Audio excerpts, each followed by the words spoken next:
A ZW32 vacuum circuit breaker that was originally silently guarding the power grid. Suddenly it became a time bomb hanging overhead. After the order is given, device rejection, critical defect erupted.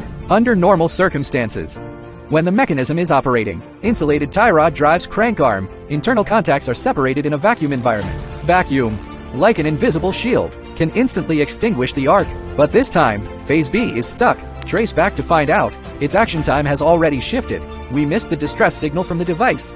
When the tester issues a warning, it means the vacuum has been lost. Deep into the core, the bellows are pulled thousands of times. Tear out fatigue cracks. Air takes advantage of the void. There is no vacuum. Vacuum shield disintegrates. The high temperature arc at the moment of opening cannot be extinguished. The metal contacts are directly melted and welded to death. Here's the smoking gun. So why does it happen?